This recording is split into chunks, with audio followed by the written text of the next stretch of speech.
တရားတော်များကိုတို့ကကြာကြာနာနာသိဖို့ကြာကြာနာနာဟောပြောပြသဖို့ဆိုလို့ရှိရင်ဗုဒ္ဓဟောထားတဲ့စာပေကိုစနစ်တကျသင်အံလေးကျက်ထားဖို့လိုသလားမလိုဘူးလားလိုတယ်ဗုဒ္ဓရဲ့ဓမ္မများသည်သူ့ဘာသာသူ့ကိုယ်ကစွမ်းရည်တွေရှိပြီးသားနော်ဗုဒ္ဓဓမ္မများမှာဂုဏ်ရည်တွေရှိသလားမရှိဘူးလားဂုဏ်ရည်တွေရှိတယ်ဂုဏ်ရည်ဘယ်နှမျိုးရှိလဲဗုဒ္ဓရဲ့ဓမ္မတိုင်းမှာဂုံကြီး၄မျိုးရှိတယ်အဲ့ဒါကပါဠိလိုမှတ်ထားရင်နံပါတ်1ကတတ္ထတဲ့ဗါတယ်လေတကိုရေးချလေးနဲ့ဟိုဘက်ကတာဝင်းမှုထဆင်တို့နဲ့တတ္ထပြောကြည့်ပါဦးဗါတယ်လေတတ္ထဆိုတာကမြန်မာလိုပြောလို့ရှိရင်အဓိပ္ပာယ်ပြည့်ပြည့်ဝဝရှိတယ်ဗါတယ်လေအဓိပ္ပာယ်ပြည့်ပြည့်ဝဝရှိတယ်ဟုတ်လားအဓိပ္ပာယ်မဲ့စာဟုတ်ရဲ့လား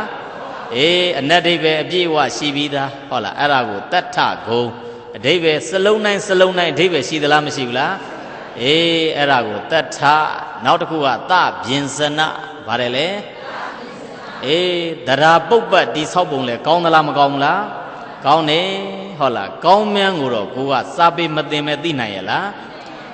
နံပါတ်1ကတတ္ထဂုံနံပါတ်2ကသဗျင်စနဂုံဘာဂုံလဲသဗျင်စနဂုံပုပ္ပတ်တိဆောက်ထားတဲ့ဂုံဟုတ်လားဗါတယ်လေပုပ္ပတ်တိဆောက်တာကောင်းမွန်တဲ့ဂုံရှိသလားမရှိဘူးလားအဲ့ဒါတတ္ထရဲ့သဗျင်စနရဲ့နောက်တစ်ခုကကေဝလပရိပုံဏဂုံနဲ့ဘာဂုံနဲ့လဲပြောကြည့်ပါဦးဗါတယ်လေကေဝလပရိပုံဏဂုံကေဝလပရိပုံဏဆိုတာဖရာရဲ့တရားတော်များကနောက်ထပ်ဖြည့်ဆွတ်စရာတို့နှုတ်စရာတို့လိုရလားနှုတ်စရာလည်းမလိုဘူးဖြည့်ဆွတ်စရာလည်းလိုရလားမလိုဘူးအဲ့ဒါကိုတော့ကောင်းကောင်းသဘောပေါက်ရလိမ့်မယ်အခုဦးဇင်းတို့လောကမှာလိုက်ပြီးတော့ကြည့်လိုက်လို့ရှိရင်အခုပြဿနာလေးတွေတက်တာလေးတွေမရှိဘူးလားရှိတယ်ဖရာရဲ့စာပေကိုပြင်လိုက်ဆင်လိုက်လိုရာလေးတွေဆွဲပြီးတော့နှုတ်တယ်မလိုရာတွေပယ်ကြတယ်လှုပ်ရင်းနဲ့တွေပြဿနာတက်တာလေးတွေမရှိဘူးလားရှိတယ်ဟုတ်လားမန္တလေးမှာနော်ဂိုင်းပေါ်ထားတာရှိတယ်ရှိသလားမရှိဘူးလားဒီနန်းတဝိုက်တင်ပဲဟုတ်လားနော်အဲ့ဒီဂိုင်းဝင်းများဒီနန်းတဝိုက်မှာရှိတယ်နော်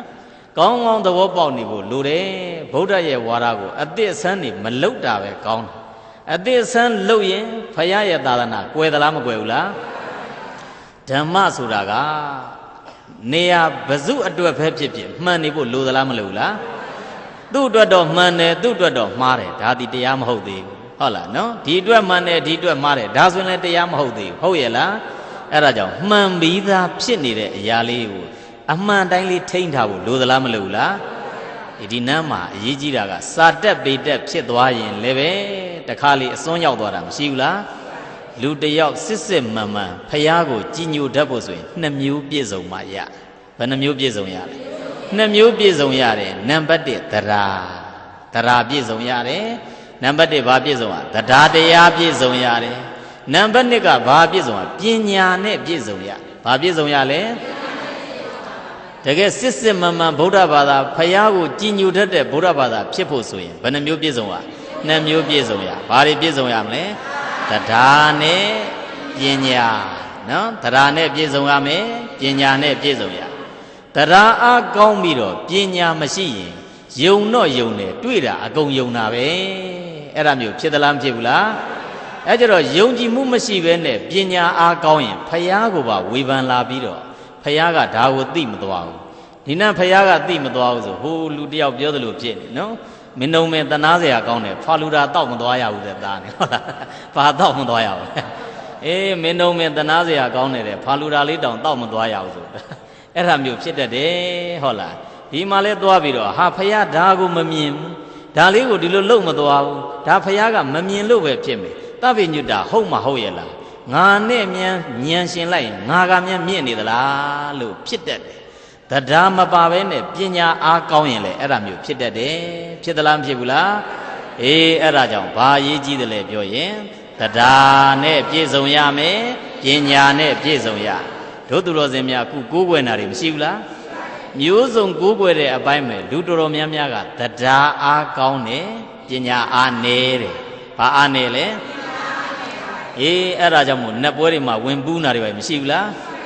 ရင်ဘတ်တွေမှာစီးပြီးတော့ပဝါစီးပြီးကကြပြုကြဆိုတာအဲ့ဒါကယုံကြည်တဲ့အားတော့ကောင်းတယ်နောက်ကပညာနဲ့စီစစ်တဲ့အားနေသလားမနေဘူးလား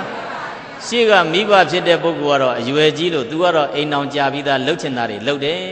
သားသမီးကအိမ်အောင်ကလည်းမကြသေးဘူးအပြိုရွယ်လူပြိုရွယ်လေးတွေရှိသေးတော့အမေကမြတ်အဲ့ဒါနတ်တွေပုဘယုတ်ဒုက္ခတွေဖြစ်နေရင်ဒီဘက်ကသားသမီးတွေသွားပြီးထိသလားမထိဘူးလားအမေမကောင်းတော့ဘယ်ကောင်းလာလဲပြောင်းမြန်လည်းဖြစ်နေဦးမယ်ဟုတ်လားအဲ့ဒါကြောင့်ရှေ့ကလှုပ်ကြည့်လှုပ်ရတယ်ကိုသားသမီးသွားပြီးဂုံတိတ်ခါထိကရင်မင်းသွားပြီးတော့သူတို့အိမ်နဲ့မဆက်ဆက်နဲ့မင်းယူမဲတော့မကြံနဲ့သူ့အမေကလည်းဒီတိုင်သူ့ဖေးကြည့်တော့လေဘာသာရေးကရောင်းတောင်းတောင်းဗရိသမားလို့ဘာသမားလို့အဲ့ဒါမျိုးဖြစ်တတ်တယ်ဟုတ်လားအဲ့ဒါကြောင့်မိဘကလည်းပဲတရားပညာပြည့်စုံမှုသားသမီးကလည်းတရားပညာပြည့်စုံမှုလိုသလားမလိုလားအေးအဲ့ဒါလေးတော့ခေါင်းထဲမှတ်ထားရမယ်ယုံကြည်တတ်အောင်ကိုကပညာလေးနဲ့လိုက်ပြီးတော့စီစစ်ဖို့လိုသလားမလိုလားလိုတယ်နှစ်မျိုးပြည့်စုံอ่ะဘာနဲ့ဘာပြည့်စုံอ่ะအေးဒီမှာကြည့်လိုက်တော့ဓမ္မတွေကိုခုသွားပြီးတော့ကြည့်လိုက်ရင်အသစ်ဖြည့်ဆွတ်တာလေးတွေအယူအဆလေးတွေအမျိုးမျိုးလောက်တာလေးတွေရှိသလားမရှိဘူးလားအဲ့ဒါမျိုးလေးတွေမလောက်လိုက်ပါနဲ့ဟုတ်လားဖရာရဲ့စာပေများနော်ကောင်းမိသားအရာများကေဝလပရိပုံနာပါတယ်လေကေဝလပရိပုံနာပြည့်စုံသလားမပြည့်စုံလားပြည့်စုံတယ်ဆိုတာဒုသူတော်စင်များဘာဖြစ်ချင်တော့နာပြောလိုက်နော်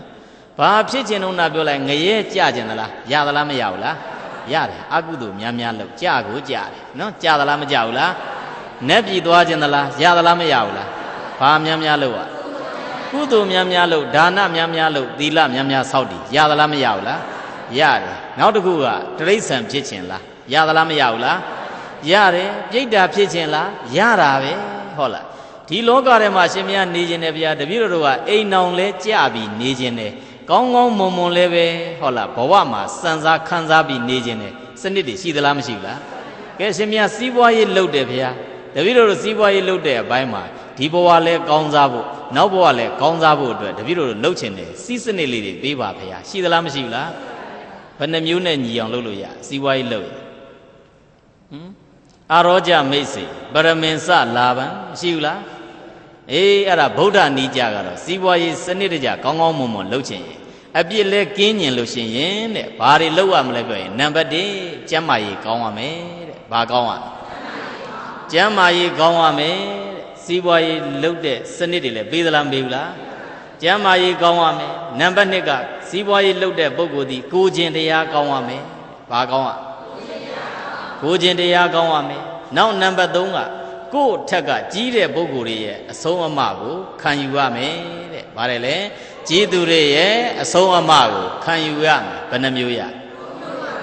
ဘာလဲပြောရင်ကျမ်းမာရေးကောင်းရမယ်ကိုကျင်တရားကောင်းရမယ်ကြီးသူတို့ရဲ့အဆုံးအမကိုခံယူရမယ်အေးနောက်တစ်ခုကကျတော့ကိုလှုပ်ရှားတဲ့ပညာနဲ့ပတ်သက်ပြီးကိုလှုပ်ရှားတဲ့အလုပ်နဲ့ပတ်သက်ပြီးဘုဒ္ဓတရှိရမယ်တဲ့ဘာရှိရဘုဒ္ဓတရှိရမယ်တဲ့ဘယ်နှမျိုးရ၄မျိုးနောက်တစ်မျိုးထည့်လိုက်မပြင်းရဘူးတဲ့ဘာမလုပ်ရဘူးတို့လူမျိုးကနာမည်ကြီးသလားမကြီးဘူးလားဘာတွေနာမည်ကြီးလဲပြင်းတာနာမည်ကြီးတယ်ဟုတ်လားနော်သွားပြီးတော့ကြည်ထိုင်းသားနေတာတော်တော်များများကနော်တနေရာမှာအချင်းဖြုံးတာတွေများသလားမများဘူးလားများတယ်ဟုတ်လားလက်ဖက်ရည်ဆိုင်လဲကုံလိုက်တာပဲဘောလုံးပွဲလဲကုံလိုက်တာပဲလမ်းပြီးကြားချနေတာလဲကုံလိုက်တာပဲချက်ထိုးနေတာလဲကုံလိုက်တာပဲအခြားအချိန်တွေအများကြီးကုံတာမရှိဘူးလားအေးအဲ့ဒါကြောင့်ကုဒီမကြည့်လိုက်တော့မပြင်းရဘူးဘာမလုပ်ရဘူးအဲ့ဒါကြောင့်စီးပွားရေးလုပ်မဲ့ပုဂ္ဂိုလ်ဒီကျမ်းမာရေးကောင်းရမယ်ကိုကျင်တရားကောင်းရမယ်ကြီးသူတို့ရဲ့ဩဝါဒကိုခံယူရမယ်ဘုဒ္ဓတရှိရမယ်မပြင်းရဘူးနောက်တစ်ခုကတရားကိုသိပြီးသိတဲ့အတိုင်းကျင့်ရမယ်တဲ့ဗါတယ်လေတရားကိုသိအောင်လုပ်သိပြီးသွားရင်ဘာလုပ်ရသိတဲ့အတိုင်းကျင့်ရမယ်တဲ့ဖရာရဲ့စနစ်တွေကောင်းသလားမကောင်းလားဒါကစီးပွားရေးလုပ်တာပြောတာတို့သူတော်စင်များယဟန္တာဖြစ်ခြင်းလားရသလားမရဘူးလားဘာလုပ်ရမလဲယဟန္တာဖြစ်ခြင်းနဲ့ကဲတိတိကျကျပြောရင်ဘာကျင့်ရတရားကျင့်တာတော့ဟုတ်တာဗောဟုတ်လားနော်တရားကျင့်ဒီဘယ်နှမျိုးရှိလဲသမထနဲ့ဝိပဿနာမရှိဘူးလားသမထစနစ်ရှိတယ်ဝိပဿနာစနစ်ရှိတယ် ဒီစနစ်နှစ်ခုတည်းကွဲပြားခြားနားမှုအများကြီးပဲသမထစနစ်တည်းဗုဒ္ဓမပေါ်ခင်ကကလေးကရှိတယ်ဝိပဿနာစနစ်တည်းဘာပေါ်မှရှိတာလဲဗုဒ္ဓပေါ်မှာရှိတာဗုဒ္ဓမပေါ်ရင်လောကမှာအရိယာရှိနိုင်ရဲ့လားမရှိနိုင်ဘူးအဲ့ဒါကြောင့်ဗုဒ္ဓပေါ်တဲ့အတွက်ကြောင့်သောတာပန်နေရှိတယ်သဂါရဂန်နေရှိတယ်အနာဂန်နေရှိတယ်ယန္တာတွေရှိတယ်ဖြစ်ချင်ရင်လုပ်လို့မရဘူးလားစနစ်တွေကရှိပြီးသားတန်တရာလဲခြင်းလဲရှိတယ်တန်တရာထွက်ခြင်းလဲရှိသလားမရှိဘူးလားကေဝလပရိပုံနာပြည့်စုံသလားမပြည့်စုံလားလုံးဝပြည့်စုံပြီးသားအရာကြီးပဲအဲ့ဒါကိုပဲကိုကအတက်ကြီးလုပ်ပြီးတော့ဟိုဟာလေးထဲလိုက်ဒါလေးထဲလိုက်ဟိုဟာလေးဖြုတ်လိုက်ဒါလေးဖြုတ်လိုက်နဲ့ဆင်ပြေရလားအေးအဲ့ဒါကြောင့်ဗုဒ္ဓရဲ့တရားတော်ဒီခုဂုံနေကြည့်လိုက်ရင်တတ္ထဂုံရဲ့သဗျင်စနဂုံရဲ့နောက်တစ်ခုကကေဝလပရိပုံနာဂုံရဲ့နောက်တစ်ခုကပရိသုဒ္ဓဂုံဘာဂုံနဲ့လဲဗုဒ္ဓရဲ့တရားတော်များသည်ကဲ့ရဲ့စရာအပြစ်တင်စရာရှိရလားလုံးဝဖြူပါပဲလုံးဝစင်ကြယ်တယ်မစင်ကြယ်ဘူးလားအဲ့ဒီဂုံနေဖရာရဲ့တရားတိုင်းမှာရှိသလားမရှိဘူးလားဘယ်နှမျိုးရှိလဲဘာဂုံနေရှိလဲတတ္ထဂုံရဲ့သဗျင်စနဂုံရဲ့ကေဝလပရိပုံနာဂုံရဲ့ပရိသုဒ္ဓဂုံရဲ့တဲ့ဘယ်နှမျိုးတဲ့စာသင်တယ်ဆိုတာအဲ့ဒီ၄မျိုးခံစားနိုင်အောင်သင်ရတာဟုတ်လားနော်ဦးဇင်းတို့ခုတရားတွေသင်တာမရှိဘူးလား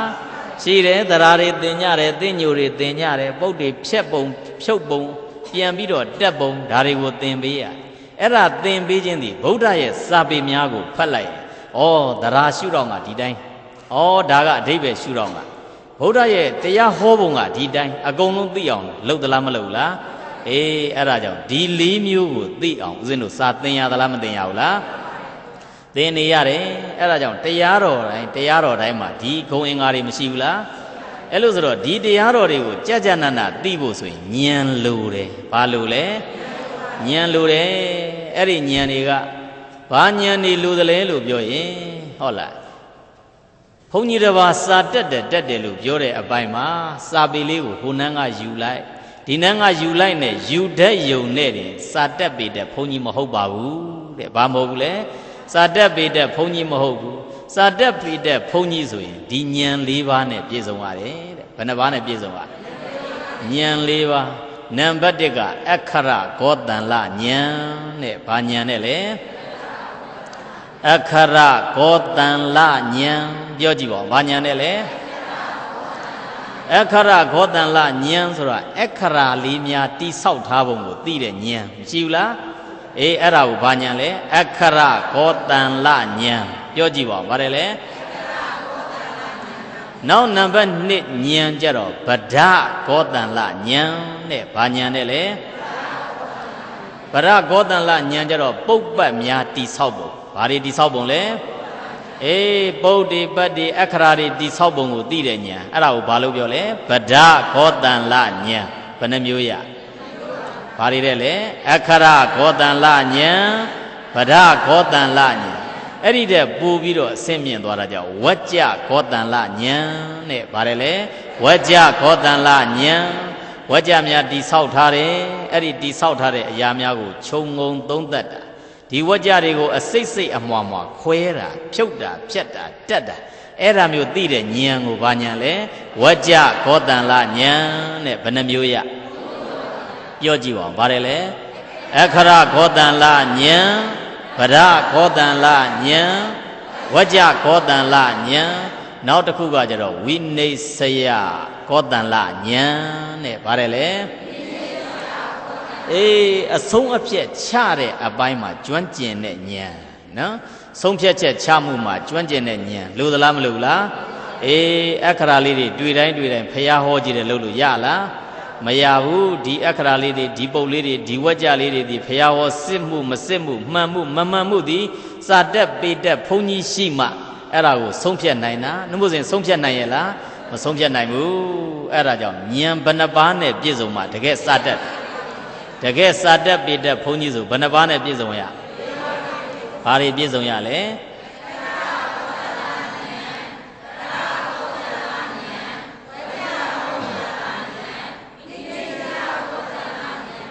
အေးဝိနိစ္စယဂောတန်လဉာဏ်ဆိုဉာဏ်ဘယ်နှမျိုး အဲ့ဒီဉာဏ်လေးမျိုးဆိုဒုသူတော်စင်တို့အဲ့ဒီဉာဏ်လေးမျိုးလူဘဝနဲ့ဒီတိုင်းနေယုံနဲ့ဒီဉာဏ်ရနိုင်ရလားမရနိုင်ဒါပေမဲ့လူသားဖြစ်ပြီးတော့စာပေလေ့လာရင်လည်းမရနိုင်ဘူးလားရနိုင်တယ်ဟုတ်လားစနစ်တကျလေးဖြစ်ဖို့ရာလူတွေကိုလည်းပဲတရားတွေသင်ပေးလို့မရဘူးလားသင်ပေးလို့ရတယ်နော်အဲ့ဒါကြောင့်မို့ခုဒီအသင်းကြီးတွေကနေတီထောင်ပြီးတော့အသင်းကြီးတွေတီထောင်ပြီးပြုစုပြိုးထောင်နေတာကတော့လူတွေအတွက်လားဘုန်းကြီးတွေအတွက်လားဘုန်းကြီးတွေအတွက်ဘုန်းကြီးကရှေ့ကဘာသာရေးခေါင်းဆောင်ဖြစ်တော့ဘုန်းကြီးတော်နေဖို့လိုသလားမလိုလားဘုန်းကြီးတော်နေမှလူသားကိုပြန်ပြီးတော့ဟောပြောပြတာဆိုဆုံးမကြတဲ့အခါဗုဒ္ဓရဲ့အဆုံးအမမှန်မှန်ကန်ကန်ရမှာဟုတ်သလားမဟုတ်လားအဲ့ဒါကြောင့်မို့ဒီဉာဏ်တွေကိုရဖို့ရတော့ဒီအသင်းကြီးတွေကနေပြီးတော့အခုအပင်ပန်းခံပြီးလှုပ်ပေးနေတာမရှိဘူးလားအဲဒါကြောင့်မို့ဒီအသင်းကြီးခုတီထောင်တာတဲ့နာမည်ဘယ်လိုပေးထားလဲပရိယတ္တိသာသနာပရိယတ္တိကနော်စာပေမှာပရိယတ္တိရယ်ပฏิပတ်တိရယ်ပฏิဝေဒရယ်မရှိဘူးလားအဲ့ဒီထဲမှာဘဇုတိဗราဏလဲပရိယတ္တိတိဗราဏပြောမယ်ဆိုတော့အသင်သာသနာရယ်အကျင့်သာသနာရယ်အသိသာသနာရယ်သာသနာဘယ်နှရက်ရှိလဲပရိယတ္တိသာသနာပฏิပတ်တိသာသနာပฏิဝေဒသာသနာမြန်မာလိုပြောရင်အသင်သာသနာအကျင့်သာသနာအသိသာသနာဒီ၃ရက်ထဲမှာဗราဏကဘာလို့လဲအသင်သာသနာကွယ်ရင်အကျင့်ပါကဲဒီဘက်ကအသင်ကမသင်ကြတော့ဘူးဆိုရင်မသင်မဲနဲ့ဟောပြောပြသလို့ရှိရင်ဒီဘက်က तू ပြောတဲ့တရားတွေမှားနိုင်သလားမမှားနိုင်ဘူးလားမှားနိုင်ရင်ကျင့်ပေမဲ့တရားရနိုင်ရဲ့လားမရနိုင်ဘူးအဲ့ဒါကြောင့်အသင်သည်ဗราဏဘာသည်ဗราဏလဲအသင်သည်ဗราဏသင်ယူမှုပရိယတ္တိသာသနာသည်ဗราဏအဲ့ဒီဘက်ကမှမှန်လာရင်အကျင့်မှန်လိမ့်မယ်အကျင့်မှန်မှဘာလဲမှန်ပါလဲမှန်မှန်ကန်ကန်သိမှာပေါ့ဟုတ်သလားမဟုတ်လားအဲ့ဒါကြောင့်မို့ဒီအသင်းကြီးကအခုပါတယ်လေပရိယတ္တိ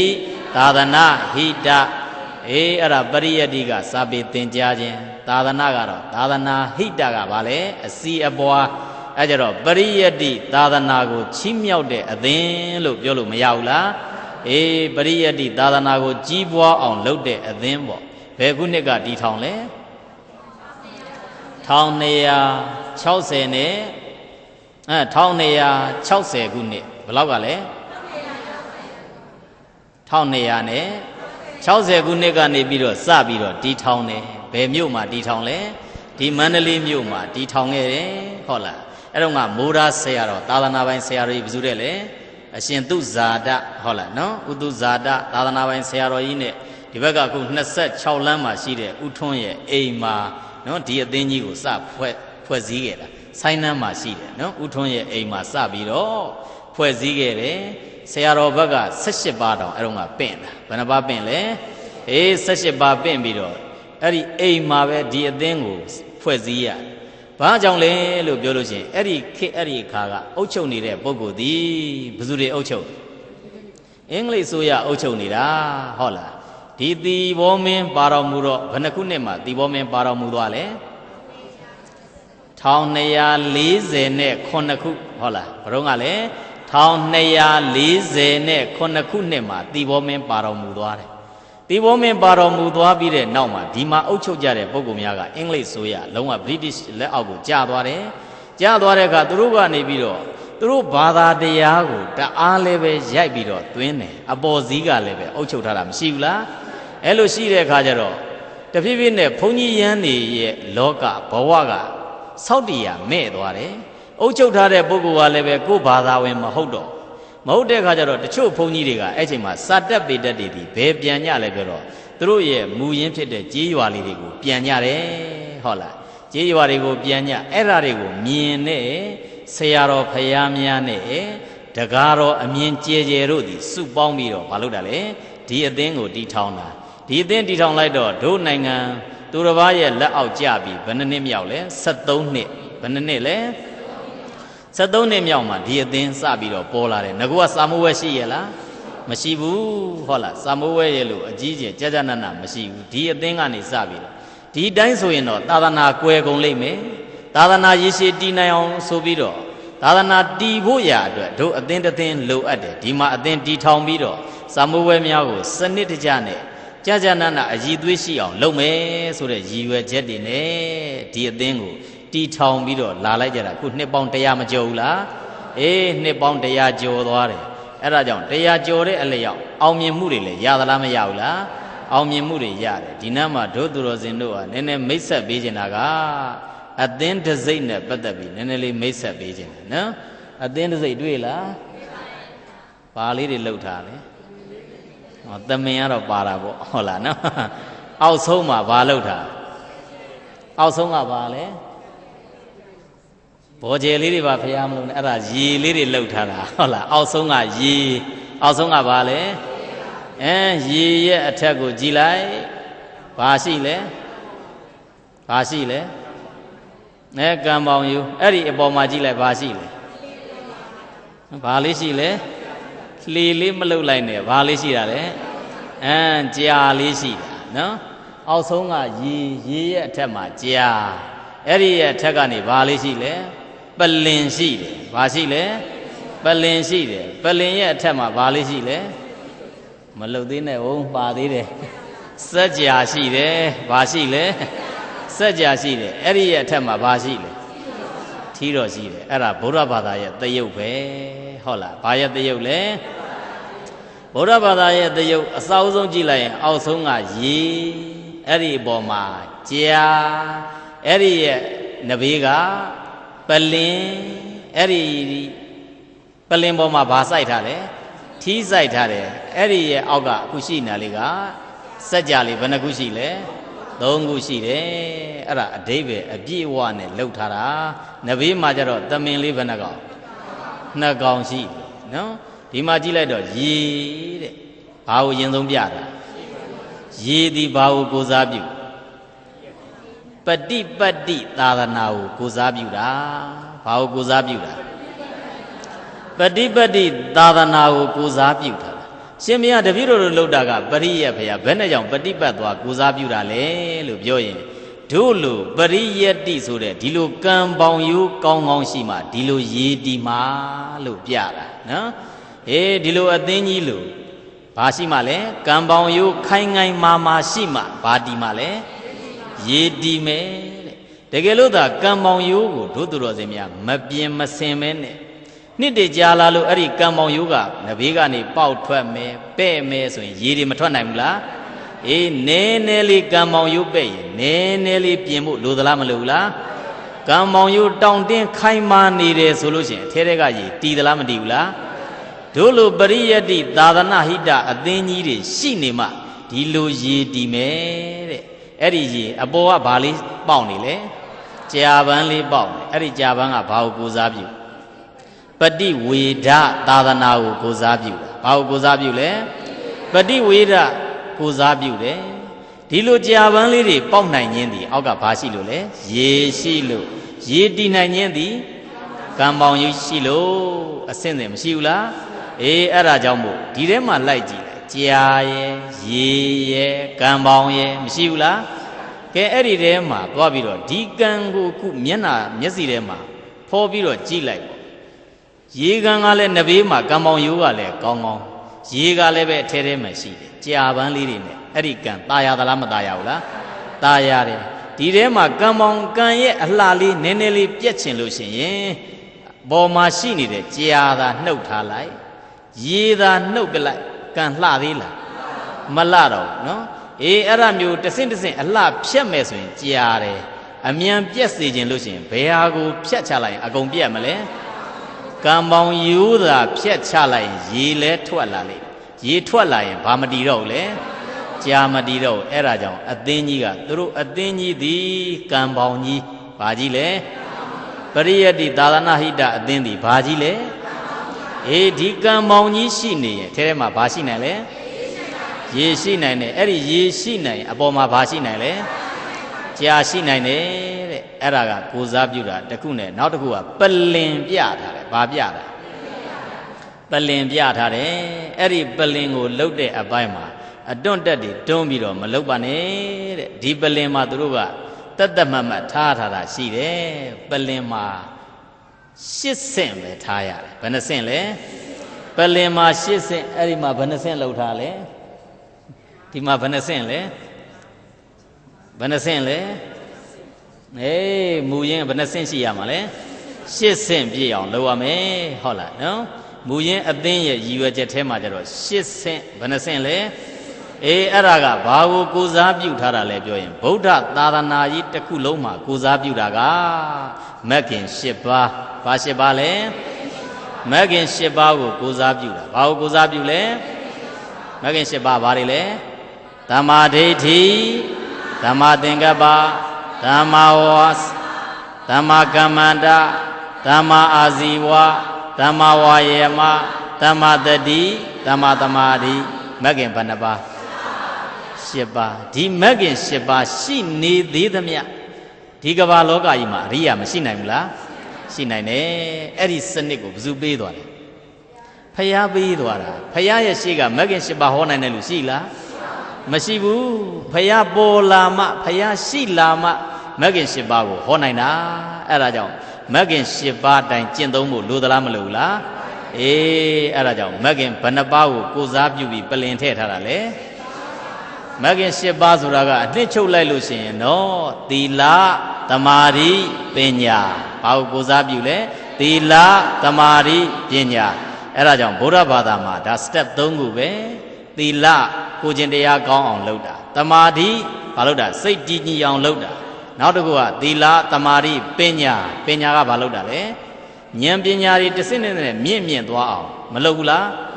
သီလသမာဓိပညာပဲမဂ်ခင်ခွဲကြည့်လိုက်ရင်လည်းဒါပဲ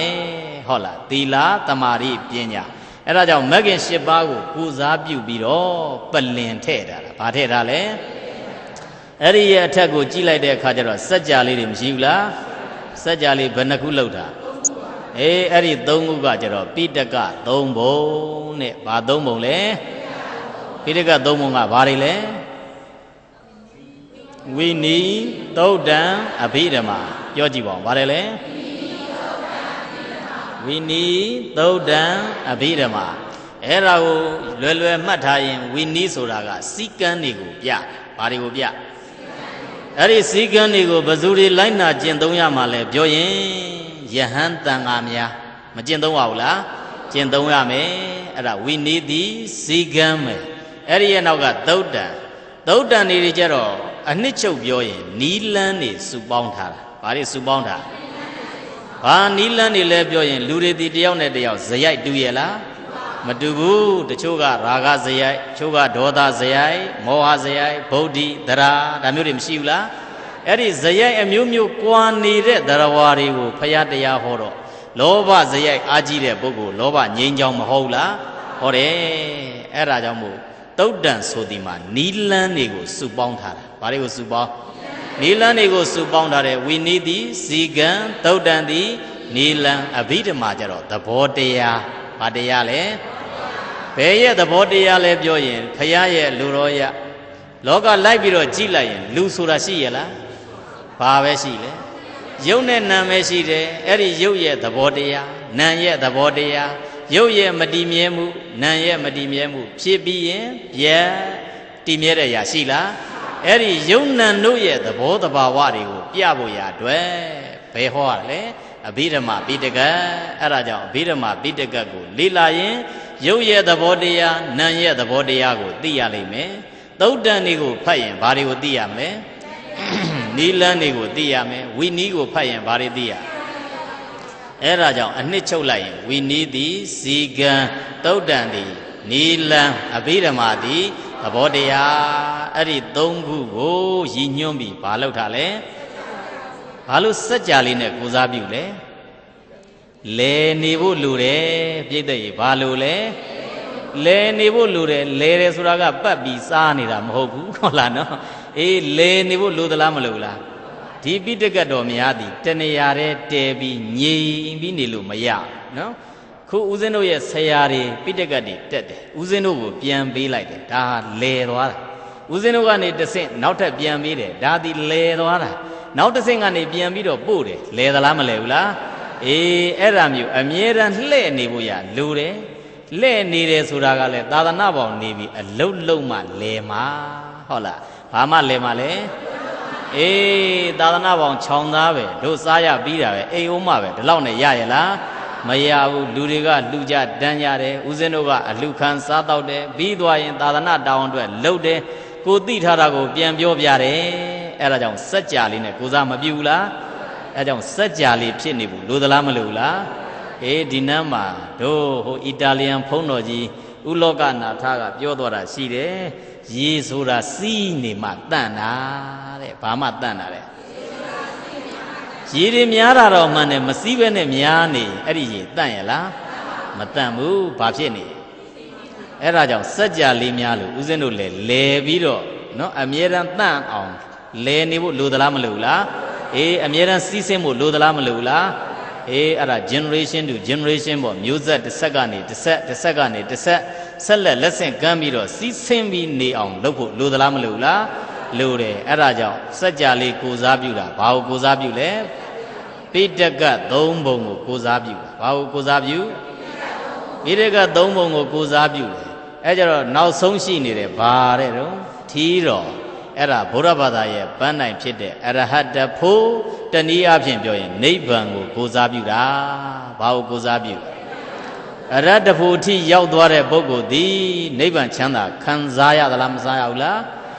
ခံစားရတယ်အဲ့ဒါကြောင့်ဒီအသင်းကြီးကဒါသူတို့ရဲ့ရည်ရွယ်ချက်သာသနာတော်ရည်ရှိပရိယတ္တိသာသနာပฏิပတ်တိသာသနာပฏิဝေရသာသနာတို့တက်နိုင်သမျှထိမ့်သိမ့်မယ်ဆိုတဲ့ရည်ရွယ်ချက်မဂ္ဂင်၈ပါးမပြောင်းအောင်ထိမ့်သိမ့်မယ်ဆိုတဲ့ရည်ရွယ်ချက်ဗုဒ္ဓဘာသာရဲ့ပန်းနိုင်ဖြစ်တဲ့နိဗ္ဗာန်တနည်းအားဖြင့်ပြောရင်အရဟတဖို့ကိုမပြောင်းအောင်ထိမ့်သိမ့်မယ်ဆိုတဲ့ရည်ရွယ်ချက်မရှိဘူးလားရှိတယ်ကဲအဲ့ဒါကအသင်းကြီးရဲ့ဒစိနောက်နဘေးမှာပါတယ်ဘာလေးပါလဲသမင်လေး2ကောင်ဘာလို့ထည့်ထားလဲချက်စားရအောင်ပါဖေဟာတော့မလုံနဲ့သမင်လေးဘာလို့ထည့်ထားလဲတရားဝါရီထဲမှာသမင်သည်အပြစ်ကင်းတယ်ပြည့်တဲ့ဟုတ်လားနော်အပြစ်ကင်းသလားမကင်းဘူးလားတရားဝါရီထဲမှာလိုက်ပြီးတော့ကြည့်လိုက်သမင်သည်အပြစ်ကင်းတယ်အသားစားရလားသူတစ်ပါးအသားလည်းပဲမစားဘူးသူတစ်ပါးကိုရန်ညှိုးရန်တုံနေလှုပ်ရလားမလှုပ်ဘူးအဲ့ဒါကြောင့်မို့ဒီအသင်းကြီးကနော်သူတို့သည်သမင်လေးများလို့ဘာလေးများလို့လဲရင်ရင်ကြည်ကြည်သိမ်သိမ်မွေ့မွေ့နဲ့အများရဲ့မေတ္တာကိုခံယူပြီးတော့ဒီအသင်းကြီးကိုမပြောက်အောင်စောင့်ရှောက်မယ်ဆိုတဲ့ရည်ရွယ်ချက်နဲ့ဘာလေးထည့်ထားတာလဲအဲ့ဒါသမင်လေး2ကောင်ထည့်ထားတာဟုတ်လားနော်အဲကြောင့်လုပ်ငန်းလုပ်တဲ့နေရာမှာယဉ်ကျေးဖို့သိမ်မွေ့ဖို့စိတ်ဓာတ်အဆင့်မြင့်ဖို့လိုသလားမလိုလားလိုတယ်နေရာတကာမှာသွားပြီးတော့လက်မထောင်ရင်သွားတာပဲသွားသလားမသွားဘူးလားလောကစီးပွားရေးလှုပ်လဲလက်မထောင်သွားတာပဲဘာသာရေးလှုပ်လက်မထောင်သွားတာပဲသွားသလားမသွားဘူးလားဘယ်သွားတာလဲအဲ့ဒီသွားတာဟုတ်လားအဲ့ဒါကြောင့်မသွားစေနဲ့ရနေတဲ့အခိုက်အတန့်မှာဟုတ်လားနော်အဲ့ဒါကြောင့်ဒီမှာကြည့်လိုက်ရင်ခုအသင်းကြီးရဲ့ရည်ရွယ်ချက်ဒါတွေကိုဘာကြောင့်ပြောပြတာလဲပြောရင်ဒီလောက်ရည်ရွယ်ချက်ကောင်းကောင်းနဲ့လှုပ်ထားတဲ့ဒစိတ်ကိုကြည့်လိုက်တာနဲ့အသင်းကြီးကိုခံစားနိုင်ဖို့လိုသလားမလိုလားလိုတယ်ကဲပြန်ချုပ်ပြောလိုက်ရည်သည်ဘာကိုကိုစားပြုကြာသည်ဘာကိုကိုစားပြုပလင်သည်ဘာကိုကိုစားပြုမဂ္ဂင်၈ပါးဆိုတော့ဘယ်နှဆင့်ထားရမလဲ၈ဆင့်ထားရမယ်နော်နောက်တစ်ခုကြည့်လိုက်ရင်အပေါ်မှာစัจ जा လေးတွေမရှိဘူးလားဘာကိုကိုစားပြုနောက်ထီးမရှိဘူးလားဘာကိုကိုစားပြုလဲအရဟတဖို့တနည်းအားဖြင့်ပြောရင်နိဗ္ဗာန်ကိုကိုစားပြုတယ်တဲ့အဲ့ဒါကိုအသင်းကြီးကနေပြီးတော့ပရိယတ္တိကံပေါင်းယုခိုင်ခိုင်မာမာတိဆောက်ပြီးတော့သာသနာပြုတယ်လို့ပြောလို့မရဘူးလားအဲ့ဒါမျိုးသာသနာပြုကြတယ်ဟဲ့လို့ဆိုရင်တို့ဗုဒ္ဓရဲ့သာသနာသည်နှစ်တည်ကြာလာပေမဲ့ဟောင်းသွားတယ်ဟုတ်လားကိုယ်သွားတယ်ပျောက်သွားတယ်ဆိုတာရှိနိုင်ရဲ့လားသာသနာမှာအရေးကြီးတာကဘာအရေးကြီးတယ်လဲပြောရင်ဆရာကောင်းဖို့လိုတယ်တကားကောင်းဖို့လိုတယ်ဘာကောင်းဖို့လိုလဲဆရာကောင်းဖို့လိုတယ်တကားကောင်းဖို့လိုတယ်ဆရာကလည်းပဲပေါ်ပင်ဆရာဖြစ်နေရင်အလကားပဲနောက်ကတကားဖြစ်တဲ့ပုဂ္ဂိုလ်ကလည်းပေါ်ပင်တကားပေါ့ပေါ်ပင်တကားဆိုတာဘယ်လိုဟာမျိုးလဲပြောရင်နာမည်တွေဝုံဝုံဝုံနဲ့ကြည့်ရင်ချုပ်လိုက်ကြတာမရှိဘူးလားရှိတယ်အဲ့ဒီဝုံဝုံများသည်ခုသွားပြီးတော့ကြည့်သာသနာမှာတစ်လျှောက်လုံးသိက္ခာရှိရှိနဲ့နာမည်ကြီးကြံခဲ့တဲ့ဆရာတော်ကြီးတွေမရှိဘူးလား အဲ့ဒါမျိုးတွေဒီပရိယတ်ကိုအခြေခံထားကြတဲ့ဘုန်းကြီးကြီးတွေပဲခုသွားပြီးတော့ကြည့်ရင်ကဲမာစီဆရာတော်ဘုရားကြီးလူတိုင်းသိသလားမသိဘူးလားအေးပရိယတ်ကိုအခြေခံတဲ့ပฏิပတ်ပါတယ်လေပရိယတ်ကိုအခြေခံတဲ့ပฏิပတ်နောက်မိုးဘုဆရာတော်ကြီးနာမည်ကြီးသလားမကြီးဘူးလားကြီးတယ်ဒီဆရာတော်ကြီးဒီလေဘာကိုအခြေခံတာပရိယတ်ကိုအခြေခံတဲ့ပฏิပတ်ဘာမှမသိဘဲနဲ့ရမ်းလုံတာဟုတ်ရဲ့လားအဲ့ဒါကိုကောင်းကောင်းသဘောပေါက်ဖို့လိုပါတယ်ဟုတ်လားနော်အေးနောက်တစ်ခါကြည့်လိုက်ရင်လေဒီဆရာတော်ကြီးရှေ့ကကြည့်ပေါ့လေဒီဆရာတော်ကြီးပြန်တော်မူသွားတာကြာပြီခုချိန်ထိသိသလားမသိဘူးလားအေးအဲ့ဒါကြီးညာဝါထားလို့ဟုတ်ရဲ့လားမဟုတ်ဘူးတကယ်အလုတ်လုတ်ပြီးသာသနာအတွက်တကယ်ဒီပဏီတွေများစွာရေးသလားမရေးဘူးလားနောက်မာကန်တော်ဆရာတော်ဘုရားကြီးခုရှိသေးလားဒါပေမဲ့နာမည်ရှိသလားမရှိဘူးလားအေးအဲ့ဒါတွေဒီလူတွေကိုခဏပန်းလေးရှိုးပြသွားတာမဟုတ်ဘူးသာသနာအတွက်တကယ်လှုပ်သွားလို့တကယ်ကြံတာဟုတ်သလားမဟုတ်လားအေးနောက်တစ်ခုကြည့်ရင်မင်းကွန်းဆရာတော်ကြီးနာမည်ကြီးသလားမကြီးဘူးလားဆရာတော်ကြီးခုရှိသေးလားဒါပေမဲ့နာမည်ကြံသလားမကြံဘူးလားကလေးကစားသွားမိမင်းကွန်းဆရာတော်သိသလားမသိဘူးလားအေးအဲ့ဒါကြောင့်မို့သာသနာပေါင်းနေတဲ့အပိုင်းမှာဘုံကြီးကြီးတတ်အောင်လဲကြီးဖို့လိုတယ်ချို့ကဘုံကြီးတာမှန်တယ်ကိုเจ้าကိုတပြီးနေတာမရှိဘူးလားချို့ကဘုံကြီးတယ်သာသနာအတွက်အလုပ်လုပ်သွားတယ်အခုနာမည်ကြံတဲ့ကိုတော်တွေနာမည်ကြံတဲ့ဆရာတော်ကြီးများကိုသွားပြီးတော့ကြည့်ရင်ကိုเจ้าကိုတယုံနဲ့တော့သူပြန်တော်မူသွားအဲ့ဒါတိုက်ပါသွားတာဟုတ်လားသာသနာကိုအစစ်မြင့်သွားဖို့လိုတယ်ဘာလို့လိုလဲသာသနာကိုအစစ်မြင့်သွားဖို့လိုတယ်သာသနာကိုမြင့်သွားတဲ့ဆရာတော်ကြီးများကြတော့သူတို့ဒီဘက်ကနေပြီးတော့ဟုတ်လားမရှိတော့ပြီမဲ့နာမည်တွေကလောကမှာကြံသလားမကြံဘူးလားကြံတယ်ပရိယတ်တိအသင်းကြီးကအဲ့ဒါမျိုးတွေများနောင်နှစ်ပေါင်းများစွာအထိမွေးထုတ်သွားဖို့လိုသလားမလိုဘူးလားလိုတယ်နှစ်ပေါင်းများစွာအဲ့ဒါမျိုးလှုပ်သွားဖို့နော်တို့သူတော်စင်များအခုအသင်းကြီးနဲ့ပတ်သက်ပြီးတော့ဒီအသင်းကြီးတိဆောက်တဲ့အပိုင်းမှာဥလှသိမ်းပါသလားမပါဘူးလားအေးနောက်တစ်ခုဗราဏကြတာဘယ်သူကပို့ဗราဏကြပိတုကဆရာကြီးဆရာဆိုင်မရှိဘူးလားသူ့အထုပ်ပတ်ဒီထဲရှိလားအထုပ်ပတ်ဒီနဲ့ဦးဇင်းတို့နေရာလေးတွေပေါ့နော်ခုနေ့လေကတရားဟောရမယ်ဆိုတဲ့အခါဦးဇင်းကဒီအသင်းကြီးရဲ့အကြောင်းဟောမှာဆိုတဲ့အခါကျတော့အသင်းကြီးနဲ့ပတ်သက်လို့နည်းနည်းသိကျင်တာပေါ့နော်သိကျင်တယ်ဆိုတော့ဒီအသင်းကြီးဟောပြောသွားဒီအသင်းကြီးဖြစ်အောင်စောင့်တည်ကြတဲ့အပိုင်းမှာတို့ဓမ္မဂတိကဆရာကြီးကုလသိန်းနော်အများကြီးသူပါသွားလိမ့်နော်နောက်တော့ဆရာဆိုင်ကတော့ဦးဇင်းတို့ကနည်းနည်းနီးစပ်မှုရှိပါတယ်ဘာလို့နီးစပ်တာလဲပြောရင်ဆရာတော်ဥတိလာနန္ဒကြောင့်နီးစပ်တာဆရာတော်ဥတိလာနန္ဒနဲ့ဦးဇင်းတို့နဲ့ကျတော့ဒရိုက်ထဲထွက်သွားလို့အဲ့ဒါကြောင့်မသိတယ်နော်အဲကြတော့ဒီအသင်းကြီးမှာတကယ်လှုပ်သွားကြတဲ့ပုဂ္ဂိုလ်များအတွက်ပုံကြီးများလဲလှုပ်ထားဖို့လိုတယ်နောက်တစ်ခုကမှတ်တမ်းများဖြစ်ကြောက်စာများထိုးဖို့လဲလိုသလားမလိုလားတို့မြန်မာလူမျိုးသည်တမိုင်းကြောင်းကိုရေရှည်မထိမ့်တတ်ဘူးဟုတ်သလားမဟုတ်လားအေးတမိုင်းကြောင်းကိုကြနနထိမ့်ထားဖို့လိုတယ်ဘယ်နှခုနှစ်ကဘဇူတို့ကနေဘယ်လိုလှုပ်သွားတယ်နောင်လာနောင်သားများကဒါကြည်သောအဖြစ်အဲ့တို့ငါပုဂ္ဂိုလ်များဘလောက်လှုပ်လာတို့လက်ထက်ရောက်သွားမှတို့သာသနာအောက်ကြရမယ်ဆိုတာမဖြစ်ရဘူးဆိုတဲ့အသိရှိဖို့အတွက်ဓာတ်ပုံကြီးများကြေးရုပ်ကြီးများနဲ့လှုပ်ထားဖို့လိုသလားမလိုလားအေးအဲ့ဒါမျိုးနဲ့ဆက်လက်ပြီးတော့လှုပ်သွားရင်နောက်ဒီဘက်မှာအခုမိုးရာဆရာတော်ကြီးရဲ့ဒါကြောက်ထုဒီနေရာမှာဆိုလို့ရှိရင်ဒါသူ့ရဲ့ပုံတော်တွေရှိတဲ့တယ်ပေါ့နော်ကြာနနာကြီးနိုင်ငံတကာမှာရှိတဲ့တက္ကသိုလ်တွေမှာသူတို့တက္ကသိုလ်ကိုတီထောင်သွားကြတဲ့ပုဂ္ဂိုလ်တွေရဲ့ကြေးရုပ်တွေမရှိဘူးလားအေးဒီမှာလည်းပဲအဲ့ဒါမျိုးလုပ်ဖို့ရလိုတယ်ဟုတ်လားအဲ့လို့ဆိုတော့ဒီအသင်းကြီးကဒီလိုမွေးထုတ်လိုက်တဲ့တန်ဃာတော်များသည်ဘလို့အည်သွေးတွေနဲ့ပြည့်စုံလာနိုင်တယ်လေလို့ပြောရင်ရှင်အနန္ဒာရဲ့အည်သွေးတွေရလာနိုင်တယ်ဟုတ်လားဘုဇုရဲ့အည်သွေးလဲရှင်အနန္ဒာရဲ့အည်သွေးတွေဥစဉ်တို့ရှင်အနန္ဒာသည်ချစ်เสียလဲကောင်းတယ်နာမည်ကြားရတာနဲ့ကိုကချစ်เสียကောင်းသလားမကောင်းလားရုပ်မမြင်ရပေမဲ့ဒီနာမည်ဖတ်လိုက်တာနဲ့ကိုနှလုံးသားကအေးသလိုဖြစ်သွားတာဟုတ်လားနော်အဲ့ဒါမျိုးဆရာတော်တန်ဃာတော်များလောကမှာအများကြီးပေါ်ထွန်းလာဖို့လိုတယ်ရှင်အနန္ဒာတိသာမန်သမားမဟုတ်ဘူးဟုတ်ရဲ့လားဗုဒ္ဓနဲ့အမျိုးတော်သလားမတော်ဘူးလားအေးဗုဒ္ဓနဲ့အမျိုးတော်ပြီဟာဖယားကငါအမျိုးပဲငါလှုပ်ချင်တာတွေလှုပ်လို့ရတယ်အတော်တင့်ပြဿနာငါဖယားရဲ့ဝိတ်သုံးချလိုက်မယ်လို့ဒါမျိုးလှုပ်ရဲ့လားမလှုပ်ဘူးဒါမျိုးလူသားမျိုးထဲမှာမပါဘူးဟုတ်လားနော်အေးဒါမျိုးလူသားထဲမှာမပါဘူးပါနေတာကြတော့ဖယားနဲ့အမျိုးတော်ပြီဒုက္ခရောက်သွားသူလည်းမဆန်း ဘယ်သူကြတော့ဒုက္ခရောက်ရှင်ဒေဝရကြတော့သာသနာပေါင်းရောက်တာလဲမှန်တယ်ဖယားနဲ့အမျိုးတော်တာလဲမှန်တယ်ဏီကုန်းချုပ်တော့ဗာနဲ့ဏီကုန်းချုပ်ဘယ်ဏီကုန်းဘယ်လိုဖြစ်သွားလဲမြေမျိုးသလားမမျိုးလားမျိုးသွားတယ်ရှင်အနန္ဒာကြတော့ဗာနဲ့ဏီကုန်းချုပ်သွားပရိနိဗ္ဗာန်စံသွားတယ်ကွာသလားမကွာဘူးလားဖယားနဲ့အမျိုးတော်ပြီမဲ့လှုပ်ရက်ကွာရင်ကွာတာပဲတို့သူတော်စင်များလဲအဲ့ဒါလေးကိုကြည်တန်ဝေကယူပေါ့သာသနာတော်နဲ့တွေ့ပြီမဲ့တွေ့ယုံလေးနဲ့တင်ပြီးရလားကျိုးကသာသနာတော်နဲ့တွေ့တယ်တွေ့တာတော့မှန်တယ်ဖယားခေါင်းဖြတ်ပြီးလိုက်ရောင်းတဲ့ကောင်လေးမရှိဘူးလားအဲ့ဒါမျိုးနဲ့သွားတယ်ဏီကုန်းချုပ်ကောင်းနိုင်ရဲ့လားအေးတချို့ကကြိုးစားပြီးတော့စီးပွားရေးလုပ်တယ်ရထားတဲ့တဲကနေဖက်ပြီးနည်းလှူသွားပြီးတော့ဒီလိုအသိကြီးတွေရေရှည်တီးနိုင်အောင်အတွက်လှူဒန်းကြတယ်ဒီပုဂ္ဂိုလ်များကြတော့ဟိုးနောက်ဆုံးဏီကုန်းထိလန့်ပြီးတော့ကြည်လိုက်ကောင်းသလားမကောင်းလား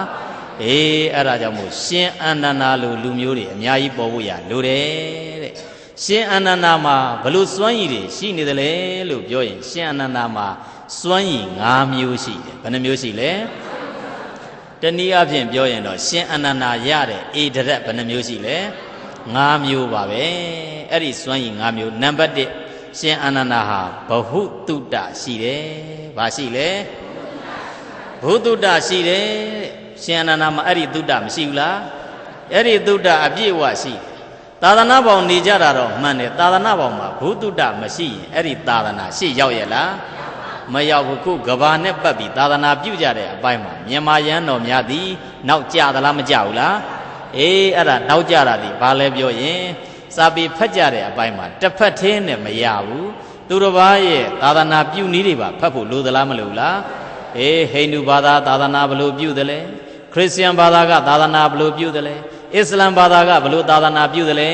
လို့လိုသလားမလိုဘူးလားအဲ့ဒါတွေကိုသူတို့စီကယူသိရင်ယူရမှာပဲခုကလေးတွေသာသနာပြုတာလေးကြည့်ပေါ့ခရစ်ယာန်ဘာသာရဲ့သာသနာပြုပုံကကောင်းသလားမကောင်းလားခရစ်ယာန်လည်းကောင်းတယ်အစ္စလမ်လည်းကောင်းတာပဲနော်တို့ဘလို့ကောင်းနေလဲလို့ပြောရင်စာသင်ပေးတယ်သင်ပေးကြတဲ့အပိုင်းမှာကလေးမြန်မုံလေးတစ်ခုခုကျွေးမယ်ဆိုရင်တန့်ကျွေးရလားမကျွေးဘူးမင်းဟိုဘက်လှည့်ထားငါဖယားစီကမုံတောင်းလိုက်အောင်မယ်တောင်းလိုက်အောင်မဆိုကလေးဟိုဘက်လှည့်တာမုံလေးရလာမှရော့ဒီဘက်လှည့်ရော့မုံယူငါပေးတာမဟုတ်ဖယားပေးတာငယ်စဉ်ကနေစရိုက်ထဲသလားမထဲဘူးလားအေးသူတို့ကလည်းပဲအဲ့တိုင်ထဲတယ်အစ္စလမ်ကလည်းအဲ့ဒီတိုင်ထဲတယ်ဗုဒ္ဓဘာသာကကြတော့ဘလို့ထဲတယ်လဲလို့ပြောရင်ကလေးအိမ်မှာရဟန်းတန်ဃာတွေကြွလာတဲ့အခါကလေးကိုတချို့က6တာရှိတယ်မင်းဘုန်းကြီးရိုက်လိုက်မယ်ဘုန်းကြီးရိုက်လိုက်မယ်နဲ့သာသနာပြုသလားမပြုလားဒီဘက်ကသာသနာပြုတာကတစ်မျိုးဖြစ်နေတာဟုတ်လားအဲ့ကြတော့မွေးလာတဲ့ကလေးကဘုန်းကြီးကြောင့်ငကိုကမှမရောက်တဲ့ဟာဟုတ်လားနော်ခုအရောက်ပေါက်နေသလားမနေဘူးလားဒါခုနောက်ပိုင်း2008 2009မှာလူငယ်တွေဘုန်းကြီးကြောင့်ရောက်တယ်အဲ့ဒီအရင်ကဆိုရင်ဘုန်းကြီးကြောင့်ရောက်ရဲ့လားမရောက်ဘူးစကားပြောလည်းပဲအဲ့ဒါထွက်လာရင်ကိုယ့်ကိုယ်ကာယပဲထိမ့်ပြောလေပို့ဆိုးလေနော်အဲ့ဒါမျိုးပြချိုးကတအားကြီးထိမ့်ပြီးတော့တကားတွေတောင်းတစ်ခါလေးပါသေးတာအရှင်မရတပည့်တော်အမိန့်ရှိသေးရာရှိလို့ပါဗျာတဲ့ဘာရှိတာလဲတကားအရင်စအမိန့်ရှိနေတော့ဘုန်းကြီးကဘာလို့မှမသိဖြစ်ဟုတ်လားအေးအဲ့ဒါမျိုးဖြစ်ပြီးချို့ပြန်ကန်ဒီအဲ့ဒါဝေလေးချပြီးပြန်တော့မယ်ဆိုရင်ရှင်မရတပည့်တော်ပြန်မအောင်မယ်ဗျာလို့မှသူကနှုတ်ဆက်သွားရှင်မရတပည့်တော်ကြွလိုက်ပါအောင်မယ်ဗျာကြွအဲ့ဒါမျိုးဖြစ်တာဘုန်းကြီးเจ้าနဲ့စိမ့်သလားမစိမ့်ဘူးလားအေးအဲ့ဒါမျိုးဖြစ်နေတဲ့ဟာကိုသွားပြီးတော့ငယ်ကစားမချောက်လိုက်ပါနဲ့ဟုတ်လားနော်အဲ့ဒါကလေးများကိုဘုန်းကြီးเจ้าဆုံးညင်ပို့ရင်ခေါ်သွားဖယားပန်းသွားပြီးတော့လဲရင်ခေါ်သွားဘာမှမလုပ်တတ်ခြင်းတွေခေါ်သွားဘာလို့လဲပြောရင်ဘုန်းကြီးနဲ့ယဉ်နီးအောင်လို့ဘာနဲ့ယဉ်နီးအောင်အေးအဲ့ဒါမျိုးလေးလှုပ်ထားမှခိုးစားကတို့စပေလောကကလေးတွေအသက်ရှင်တာကိုသွားပြီးတော့ကြည့်ကြည့်ပေါ့အသက်လေးတော်သိမ့်ရတာနဲ့တင်ကလေးငယ်ငယ်ကစားတစ်လျှောက်လုံးဘာနဲ့အသက်ကြီးရမလဲဂိမ်းနဲ့အသက်ကြီးရတာဟုတ်လားနော်ဂိမ်းဆော့တာတွေမရှိဘူးလားသွားပြီးတော့ကြည့်အဲ့ဒါရှူရှူရှူဒိုင်းဒိုင်းရှူရှူရှူဒိုင်းဒိုင်းနဲ့အမြဲတမ်းပြစ်ခတ်နေတာပဲရှိသလားမရှိဘူးလားအဲ့ကြောင့်ကလေးရဲ့စိတ်ဓာတ်လေးတွေကတကယ်တန့်ရှင်းတယ်ဖြည့်ဆည်းမပြည့်ရဘူးအဲ့ဒါမျိုးတွေကလေးကငယ်စဉ်ကနေစပြီးတိုက်တာခိုက်တာချတာနှက်တာနဲ့တင်သင်ထားရင်အဲ့ဒီကလေးရဲ့စိတ်ဒီကြီးလာတာနဲ့အမျှအဲ့ဒါတွေကိုအကောင့်ထဲဖော်ခြင်းသလားမဖော်ခြင်းဘူးလားဖော်ခြင်းနဲ့လူချင်းတွေ့လိုက်ရင်ဒီကောင်ကိုဖြတ်ရိုက်ချလိုက်ရရင်ဒါမျိုးဖြစ်နော်ခေါင်းရိုက်လိုက်ရရင်အောက်6လောက်ချိုးပြစ်လိုက်ရရင်တို့မြန်မာဘောလုံးသင်ကန်တယ်လို့ဖြစ်သွားလိမ့်မယ်နည်းနည်းဂိုးများလာရင်တေချာကန်တော့တာမဟုတ်ဘာကန်လဲ ချက်တော့ပဲလိမ့်ကန်တော့တာနော်အဲ့ဒါမျိုးဖြစ်တတ်တယ်အဲ့ဒါငယ်ငယ်ကစကိုကအင်အားပဲသုံးတာသင်ပြီးတော့စိတ်ဓာတ်ကိုမသင်ခဲ့လို့ဘာလို့မသင်ခဲ့တာလဲအဲ့ဒါကြောင့်ဘာသာရေးဆိုတာကအင်အားကောင်းအောင်သင်ပေးတာမို့စိတ်ဓာတ်ကောင်းအောင်သင်ပေးတာဘာကောင်းအောင်လဲအေးအဲ့ဒါကြောင့်စိတ်ဓာတ်လေးတွေကောင်းဖို့ဘုသူတ္တရှိဖို့လိုသလားမလိုဘူးလားလိုတယ်အဲ့ဒါကြောင့်ကလေးလေးတွေကိုကိုယ့်ကိုသာသနာပြုတတ်ဖို့လိုပါတယ်ဟုတ်လားနော်အဲ့ဒါကြောင့်ရှင်အနန္ဒာမှာပထမဘာစွမ်းရည်ရှိလဲဘဟုတုတ္တစွမ်းရည်ရှိသလားမရှိဘူးလားကိုယ်တိုင်ကြွယ်ဝမှသူတစ်ပါးပြောပြလို့ရတာဟုတ်လားနောက်တစ်ခုဘာစွမ်းရည်သူ့မှာရှိသလဲလို့ပြောရင်အဓိမတ္တတတိမာဆိုတာရှိတယ်တတိစွမ်းအားကောင်းတယ်ဘာကောင်းလဲကောင်းသလားမကောင်းဘူးလားအေးရှင်အနန္ဒာကတတိကောင်းတယ်ဘာကောင်းလဲတတိကောင်းတယ်တဲ့တတိနဲ့ဘာပဲလုပ်လို့တတိရှိသလားမရှိဘူးလားရှိတယ်အဲ့ဒါကြောင့်တရားရတဲ့အပိုင်းမှာလည်းပဲလွယ်လွယ်ကူကူနဲ့တရားရသလားမရဘူးရှင်အနန္ဒာတရားရတာသူများနဲ့မတူဘူးဟုတ်လားဘယ်လိုရပါရှင်အနန္ဒာကသူများနဲ့မတူဘူးချို့ကထိုင်ပြီးတော့တရားရချို့ကလုံးဝလျောင်းရင်းနဲ့တရားရတယ်ချို့ကလမ်းလျှောက်ရင်တရားရတယ်ရှင်အနန္ဒာဘယ်လိုတရားရဣရိယာပုတ်၄ပါးလွတ်ပြီးတော့လှဲမလို့လို့ထမလို့လို့အလုတ်နော်လှဲမလို့ဒီလိုလမ်းမယ်ရှိသေးတာဘာဖြစ်သွားလဲလှဲတာလည်းမဟုတ်လိုက်ဘူးထိုင်တာလည်းမဟုတ်ထတာလည်းမဟုတ်လမ်းလျှောက်တာလည်းမဟုတ်ဘူးဒီတိုင်းလှဲမယ်လို့တုံးလေးတွေဘာဖြစ်သွားလဲရဟန္တာဖြစ်သွားတာအေးသူ့ဘဝသူ့တစ်လျှောက်လုံးမှာကြီးညိုစရာလေးတွေကြီးတဲ့အများကြီးပဲဟုတ်လားနော်ဖះကိုလည်းချစ်သလားမချစ်ဘူးလားဖះချစ်တဲ့အပိုင်းမလဲပဲနော်အံ့ဩစရာကောင်းတာလေးတွေရှိတယ်ဒီခေတ်နဲ့ကွာနေပုံလေးတွေယာရုတောင်းတဲ့နော်ယာရုသူဥပထမကနော်သူ့အလုတ်အကျွေးအဖြစ်ယာရုခန့်ကြတဲ့အပိုင်းမှာဖះရတဲ့ပစ္စည်းသူ့မပေးဘူးတဲ့ဟောနော်ဒီခေတ်နဲ့တော့ဆန့်ကျင်ဘက်ပဲဒါလေးလှုပ်လိုက်ရင်ဘာရမှာလဲလှုပ်သလားမလှုပ်လားဒီယာရုရရင်ဘာရမှာလဲကအရင်စတာဟိုကတော့လှုပ်ပေးမယ်ဒါပေမဲ့ပစ္စည်းမပေးရဘူးနောက်ဖះဆွမ်းသားသွားရင်သူ့ကိုနောက်ကခေါ်မသွားရဘူးနဗေယပုဂ္ဂိုလ်တွေကဖះမိချနေတာဖះမိချနေတာနဲ့ပြောเสียမရှိဘူးလားအေးဘာပဲတောင်းတယ်လဲလို့ပြောရင်အရှင်ဘုရားဘယ်မှာပဲတရားဟောတပည့်တော်ပြန်ဟောပေးရမယ်တဲ့ကောင်းသလားမကောင်းဘူးလားဒါကတော့စုကြီး၄မျိုးတည်းကတစ်မျိုးပြောပြတာနော်ဘယ်မှာပဲဟောဘာလို့ရမလဲသူ့ကိုပြန်ပြီးတော့တရားဟောပြရကြောင့်မို့ရှင်အနန္ဒာဒီအကုန်လုံး record အကုန်ရှိနော်မှတ်တမ်းတွေအကုန်ရှိဘုရားပြိဋိဘံစံသွားတော့သံဃာယနာတင်ညဆိုတော့သူ့အများကြီးအထောက်ကူမပေးဘူးလားဘေးဘယ်တုတ်ဆိုရင်ဘယ်မှာဟောဘယ်စုကိုဟောဘာအကြောင်းအရာဟောဘယ်လိုဟောအကုန်ဖြေသလားမဖြေဘူးလားအဲ့ဒါကြောင့်ဘယ်မှာဟောရှင်ဘုရားပြန်ပြီးတော့တပည့်တော့ဟောပြပါဆိုတဲ့တောင်းစုနဲ့ပြည့်ထားလို့ဟုတ်လားအဲ့ဒါရှင်အနန္ဒာဒီဘာစွမ်းအားကောင်းလဲကဲဘယ်နှမျိုးရပါကဲဘာတွေရှိလဲတတိစွမ်းအားကောင်းတယ်နောက်တစ်ခုကဘာစွမ်းအောင်ဆိုပညာအားကောင်းတယ်တဲ့နော်ဘာအားကောင်းလဲအေးပညာအားကောင်းတယ်အဓိမတ္တဂတိမာဆိုတော့အဲ့ဒါပညာစွမ်းအားကောင်းတယ်ပညာစင်ဉာဏ်လည်းရှိသလားမရှိဘူးလားရှိတယ်ဘယ်နှမျိုးရလဲကဲပြောကြည့်ပါဦးဘာတွေလဲလဲ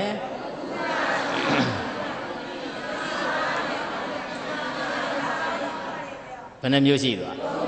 အေးနောက်တစ်ခုကဝိရိယစွမ်းအားကောင်းတယ်တဲ့ဘာကောင်းလဲအေးဝရိယစွမ်းအားဝရိယနဲ့ပတ်သက်လို့သူ့ကိုအေရဒတ်ပေးသလားမပေးဘူးလားဝရိယစွမ်းအားဘရော့မဆိုတက်ကြွလှုပ်သလားမလှုပ်လားအေးဖရာအပြင်ကြွနေကျောင်းမှာကြံခဲ့ရင်လေသူ့လုပ်ငန်းကြီးတယ်ရှောက်เสียရှိသူ့ပဲအကုန်ရှောက်ထားကြတာနော်ပြောเสียရှိလဲဂျားကနေနဲ့ရှင်ဖရာရှောက်ပေးပါဖရာဆိုရင်ရှောက်သလားမရှောက်ဘူးလားရှောက်ပေးရတယ်ဖရာသွားရင်လဲနောက်ကနေလိုက်တရားဟောကြွလိုက်သလားမလိုက်ဘူးလားအေးအဲ့ဒီလုပ်ငန်းမျိုးနဲ့ဘယ်နှမျိုးရှိသွားလဲ၄မျိုးပြောကြည့်ပါဦးဘာတွေလဲလဲ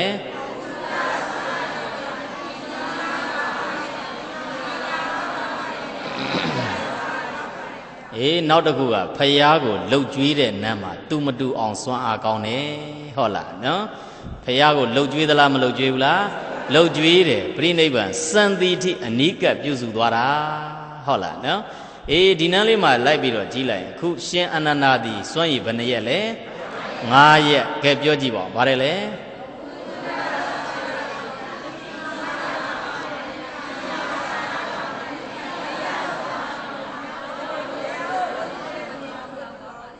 ဗါတယ်လေဖះကိုလှုပ်ကြွေးတဲ့နေရာမှာလဲစွမ်းမကောင်းဘူးလား ကောင်းတယ်အဲ့ဒီစွမ်းအား၅မျိုးသာဒီခေတ်ထဲကတန်ဃာမှာလည်းပဲအဲ့ဒီစွမ်းအားလိုသလားမလိုလားလိုတယ်တကယ်သာသနာပြုမဲ့ယဟန်တော်သည်ဒီစွမ်းအား၅မျိုးရှိဖို့လိုပါတယ်ဘဟုတုတရှိဖို့လိုသလားမလိုလားနောက်တကဘာပဲလုပ်လို့တတိရှိဖို့လိုတယ်နောက်စဉ်းစားဆင်ခြင်တဲ့ပညာရှိဖို့လိုတယ်နောက်တစ်ခုကလုံလဝရိယရှိဖို့လိုသလားမလိုလားတော်တော်များများကဒီပြင်ဘာသာတွေကတက်တက်ကြွကြွနဲ့လုပ်ငန်းလုပ်နေကိုယ့်ဘာသာကအိတ်နေတာများသလားမများဘူးလားအေးကိုเจ้าနဲ့တင်လှဲ့ကိုအိမ်နဲ့တင်လှဲ့ပြီးတော့ငါတို့စီးပွားရှိပြီးတာပဲငါเจ้าနဲ့လုံပြီးတာပဲဆိုပြီးတော့တချို့ကကိုเจ้าကိုကိုအိမ်ကိုခြံနေတွန်းပြီးတော့အမြင့်ကြီးတွေခတ်ကြတယ်ဒါပေမဲ့သာသနာတော်ကိုခြံခတ်ဖို့မေ့သလားမမေ့ဘူးလားကိုအိမ်ကိုခြံခတ်ရုံနဲ့လုံရဲ့လားမလုံဘူးနဘေးကမလုံရင်အိမ်နဲ့ကြော်ပြီးတော့အဲ့ဒါသမီးဆွဲသွားတာတွေမဖြစ်နိုင်ဘူးလားပါမသွားနိုင်ဘူးလားပါသွားနိုင်တယ်အဲ့ဒါကြောင့်ဘာသာတရားသာသနာပြုကြတဲ့အပိုင်းမှာသူများနေဘလို့လုံနေသလဲသိပါမလို့လားလူတယ်တက်တက်ကြွကြွလုပ်ငန်းလုပ်ဖို့လူတယ်ညီညီညွတ်ညွတ်လုပ်ဖို့လူသလားမလူလားလူတယ်အေးအဲ့ဒါကြောင့်မို့ဒီခေတ်ထဲရှိတဲ့ပုဂ္ဂိုလ်ဒီလည်းပဲဘုသူတစွမ်းအားရှိရမယ်တတိစွမ်းအားရှိရမယ်ပညာစွမ်းအားရှိရမယ်စွမ်းအားရှိရမယ်နောက်တစ်ခုကဗါတယ်လေဖယားကို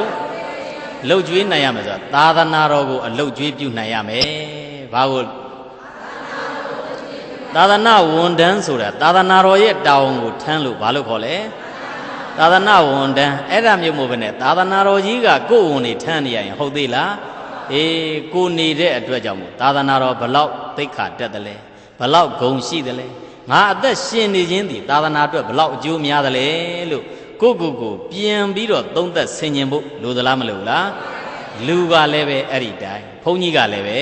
အဲ့ဒီတိုင်းဆိုရင်ဒီသာသနာတော်ကွယ်နိုင်ရဲ့လားအေးဒီသာသနာတော်မကွယ်နိုင်ဘူးသာသနာတော်အစဉ်အဆက်သွားပြီးတော့ကြီးလိုက်ရင်လည်းပဲရှိကဆရာတော်များအတိုင်းပဲနာမည်ကြီးဖြစ်တဲ့ဆရာတော်ကြီးတွေပေါ်လာပါလိမ့်မယ်ကိုဒီမှာကြီးလိုက်ရင်လေဒီဆရာတော်ရှိဘူးလားရှိတယ်မာဂန္ဓာယုံဆရာတော်မရှိဘူးလားဒီဘက်ကမန္တလေးဆိုရင်အဘယာရာမမရှိဘူးလားရှိတယ်ဟုတ်လားမင်းကွန်းဆရာတော်ဦးဝိစိတ်တာမရှိဘူးလားအဲ့ဒါမျိုးသာသနာအတွက်အလုပ်လုပ်နေကြတဲ့ဆရာတော်တွေအများကြီးပေါ်လာဖို့ဆိုတဲ့အပိုင်းမှာဒီအသင်းကြီးဒီဗราဏကြသလားမကြဘူးလားအေးအဲ့ဒါကြောင့်မို့တရားကောင်းစီဘာပေးထားလဲမန္တလေးကသာသနာဖခင်နဲ့ဗါတယ်လေအေးသာသနာဖခင်ကြီးကောင်းနေဖို့သာသနာဖခင်ကြီးရေရှည်တည်နေဖို့လိုသလားမလိုလားအေးသာသနာဖခင်ကြီးရေရှည်တည်နေမှသာသနာပြုရန်တော်များစင်ဆက်မပြတ်ထွက်လာပါလိမ့်မယ်အဲ့ဒါမျိုးထွက်လာရင်တို့သာသနာတည်ကဘာတည်သည်သာသနာမတည်နိုင်ဘူးလားတည်နိုင်တယ်အဲ့ဒါကြောင့်တရားကောင်းစီပါတယ်လေမန္တလေးကသာသနာဖခင်ကဲတစ်ခေါက်လောက်ပြောကြည့်ပါပါတယ်လေအဲ့ဒီတရားကောင်းစီရဲ့အောက်မှာဗုဒ္ဓဘယ်နှမျိုးတယ်လဲဘာဗုဒ္ဓတွေလဲတာဝကဗုဒ္ဓပစ္စေကဗုဒ္ဓအေးသမ္မာသမ္ဗုဒ္ဓအဲ့ဒီဗုဒ္ဓ၃မျိုးတည်းမယ်အခုဘယ်ဗုဒ္ဓတွေရှိနေတာလဲတာဝကဗုဒ္ဓတွေစင်ဆက်မပြတ်ပေါ်ဖို့လိုသလားမလိုလားလိုတယ်တာဝကဗုဒ္ဓတွေအမြဲတမ်းပေါ်ထွန်းပြီးတော့နေဖို့ရလိုတယ်အဲ့လိုဆိုတော့ဒီအသင်းတွေဒီလိုရှိပြီးတော့ဒီတာဝကတွေပေါ်ထွန်းအောင်လုပ်ရတယ်ဆိုတာကစာပေကိုသင်နေရတယ်ဆိုတာကဘာတွေကိုသိအောင်လုပ်နေရတာလဲပြောရင်ဗုဒ္ဓဓမ္မရဲ့ဂုဏ်ရည်တွေကိုသိအောင်လုပ်တာဘာတွေကိုသိအောင်လုပ်တာဂုဏ်ရည်တွေကိုသိအောင်ဗုဒ္ဓဓမ္မမှာဂုဏ်ရည်တွေရှိသလားမရှိဘူးလားဘယ်နှမျိုးရှိလဲဘာဂုဏ်တွေရှိလဲတထဂုဏ်သပြင်စနဂုဏ်ကေဝလပရိပုံနာဂုံပရိသုဒ္ဓဂုံဗုဒ္ဓရဲ့တရားတော်များသည်အဓိပ္ပာယ်မဲ့စကားလုံးပါရဲ့လားအေးနောက်တစ်ခါပုပ္ပတ်တိဆောက်တဲ့အပိုင်းမှာလဲစံအဖြစ်တိဆောက်ထားတာတွေမရှိဘူးလားနောက်ဖရာရဲ့တရားတော်မှာနောက်ထပ်အသစ်ထဲမှာတို့ပြန်ဖြုတ်မယ်ဆိုတာလူရာပူရာတွေရှိရဲ့လားမရှိဘူးအဲ့ဒါကြောင့်လူလဲမလူဘူးကိုလဲမပူမလူတဲ့အတွက်ကြောင့်မထဲ့ပါနဲ့မပူတဲ့အတွက်ကြောင့်မဖြုတ်ပါနဲ့လူသလားမလူလားအေးအဲ့ဒါမျိုးသိထားဖို့ရလိုတယ်ဗုဒ္ဓရဲ့တရားတော်မှာဒီကေဝလာပရိပုံနာ နောက်တစ်ခုကဘာကုံရှိလဲပရိသုဒ္ဓကုံဘာကုံလဲစင်ကြယ်သလားမစင်ကြယ်ဘူးလားအေးစင်ကြယ်တယ်ကဲအဲ့လိုဆိုတော့ဒီဗုဒ္ဓရဲ့ဓမ္မဒီဂုံ၄မျိုးကိုကြကြနနသိဖို့ဆိုရင်ဉာဏ်ဘဏ္ဍတန်နဲ့ပြည့်စုံရကဲဘာဉာဏ်နေလဲပြောရင်အခရကောတန်လဉာဏ်ဗဒကောတန်လဉာဏ်ဝကြကောတန်လဉာဏ်ကောတန်လဉာဏ်တဲ့လိုသလားမလိုအဲ့ဒီဉာဏ်၄ပါးနဲ့ပြည့်စုံမှအဲ့ဒီတန်ကအဲ့ဒီဘုန်းကြီးကိုဘာလို့ခေါ်ရတကယ်စာတက်ပေတဲ့ဘာတက်တာလဲစာတက်ပေတက်ဖြစ်တဲ့ပုဂ္ဂိုလ်ကဂုံ၄ပါးကိုခံစားလို့ရသလားမရဘူးလားရတယ်အေးအဲ့ဒီရဲ့နောက်ဒီ၄မျိုးပေါ်ထွက်ဖို့ရအတွက်အမျိုးမျိုးအသင်းတွေတီထောင်ကြတဲ့အပိုင်းမှာမန္တလေးကနာမည်ကြီးဒီအသင်းကဘာအသင်းလဲပရိယတ္တိသာသနာဟိတအသင်းဘယ်နှခုနှစ်ကတီထောင်ခဲ့တာလဲအေး1260အေး60နဲ့1260ခုနှစ်ကဝါဆိုလပြည့်နေ့မှာစခဲ့တာနော်ဘယ်လပြည့်လဲအေးဝါဆိုလပြည့်နေ့မှာဒီအသင်းကြီးစခဲ့တယ်တဲ့အဲ့လိုဆိုတော့ဒီအသင်းကြီးကိုတီထောင်တဲ့နန်းမှာတစိမ့်လေးရှိတယ်အဲ့ဒီတစိမ့်မှာကြည့်လိုက်ရင်ရေရယ်ကြာရယ်ပလင်ရယ်စက်ကြာရယ်ထီးတော်ရယ်မရှိဘူးလားအေးရေကဘာကိုကိုစားပြုကြာကဘာကိုကိုစားပြုပလင်ကဘာကိုကိုစားပြုနောက်ဒီစက်ကြာလေးကဘာကိုကိုစားပြုထီးကဘာကိုကိုစားပြုအေးအရဟတဖို့နိဗ္ဗာန်ကိုကိုစားပြုတယ်တဲ့ဒီအဆင့်နေအကုန်လုံးခံစားနိုင်မှုရအတွက်အခြေခံသည်ပရိယတ္တိပဲဘာသည်ရေးကြည့်လဲပရိယတ္တိပဲပရိယတ်မရှိရင်ဒီအဆင့်နေရောက်နိုင်ရဲ့လားအေးဒီအဆင့်နေမရောက်နိုင်ဘူးအဲ့ဒါကြောင့်ဒီအသင်းကြီးလိုမျိုးအသင်းတွေကိုဝိုင်းဝန်းပြီးတော့တတ်နိုင်သမျှပံ့ပိုးဖို့လိုသလားမလိုလားလိုတယ်အဲ့ကြတော့ပံ့ပိုးမဲ့ပုဂ္ဂိုလ်များစောင့်ရှောက်မဲ့ပုဂ္ဂိုလ်များဒီအသင်းကြီးကိုပဲဖြစ်ဖြစ်သာသနာတော်ကိုပဲဖြစ်ဖြစ်စောင့်ရှောက်မဲ့ပုဂ္ဂိုလ်ဒီစွမ်းရည်ရှင်အနန္ဒာလို့စွမ်းရည်ဘယ်နှမျိုးရှိရမလဲ၅မျိုးဘာစွမ်းရည်တွေလဲ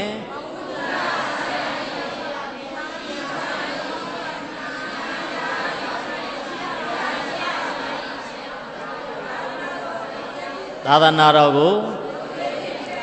အလုတ်ကြီးပြုတ်တဲ့စွမ်းရည်လိုသလားမလိုလားအေးစွမ်းရည်ဘယ်နှမျိုးတဲ့လဲအဲ့ဒီ၅မျိုးဥစဉ်တို့ဘက်ကလည်းပြည့်စုံရင်တို့သူတော်စင်တို့ဘက်ကလည်းပြည့်စုံရင်သာသနာတော်ကြီးသည်ကဘာတီးသည်မတည်နိုင်ဘူးလားအေးအဲ့ဒါကြောင့်ဒီနေ့ကြွရောက်လာကြတဲ့အာလုံးသောသူတော်စင်ပြိဿအပေါင်းသူတော်ကောင်းတို့သည်မိမိကိုယ်တိုင်ကလည်းပဲတန်ဖိုးရှိတဲ့လူဘဝကိုရနေတဲ့အခိုက်အတန့်တန်မိုးမဖြတ်နိုင်တဲ့ဗုဒ္ဓရဲ့သာသနာတော်ကြီးနဲ့လည်းတွေ့နေတဲ့အခိုက်အတန့်မှာဖယားရှင်ကိုရောမြတ်ရဲ့အဆုံးအမဖြစ်တဲ့ဒါနသီလဘာဝနာစတဲ့ကိစ္စတို့ကိုတနေ့တခြားကြိုးစားအားထုတ်နိုင်ပြီး၍တပည့်တော်တို့သည်ဝဘဝတို့နှင့်မဉ္ဇဉ်ဘုံဉဏ်နိဗ္ဗာန်တရားတော်မြတ်ကိုရလွယ်ရောက်လွယ်မျက်မှောက်ပြုလွယ်နိုင်ကြပါစေကုန်သောဟု၍ပေါင်းစုကတောင်းစုပတ္ထနာပြုလိုက်ကြကုန်ရသတည်း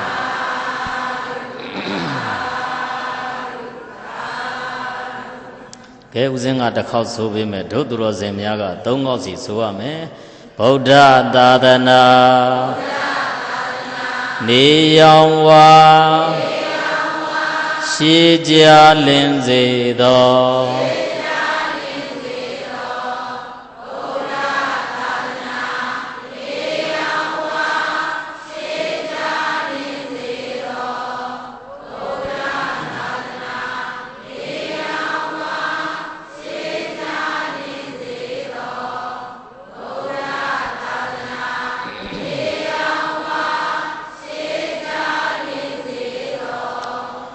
သင်္ဇိဓမ္မေမဟာဘုံညံဓမ္မဒေသနာသင်္ညိတံဒေနသဗေဒုက္ခယံဒုဇနာဣဋ္ဌသမင်္ဂိနောမေမယဒေသကဖြစ်သောတရားဟောဆရာငါသည်ဓမ္မဒေသနာသင်္ညိတံတရားတော်နှင့်ဆက်ရှင်သော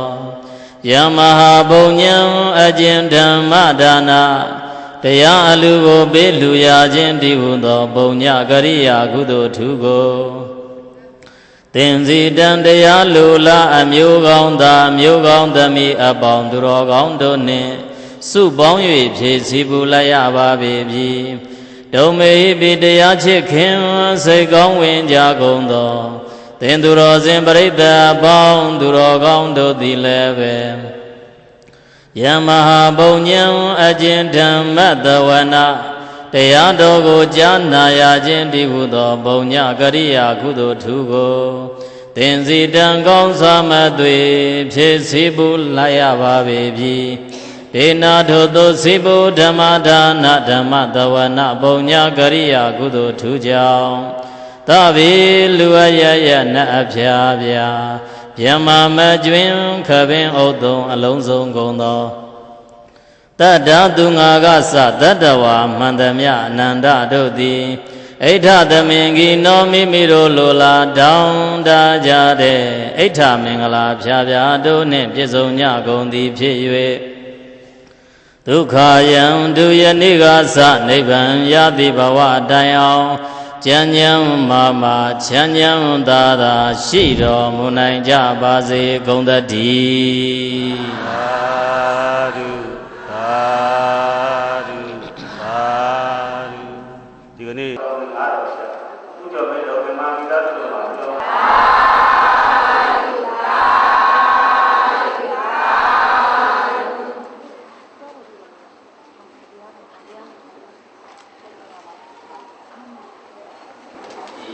သမဝေအောင်မြင်ကြတယ်စัจ jana ပြီးကြတယ်၃ပါးစတင်နံပြီးကြတယ်၄ပါးအောင်း9ပါးတော့ပဲသူ့ရဲ့ချိုးကြနော်ဟုတ်ပြီ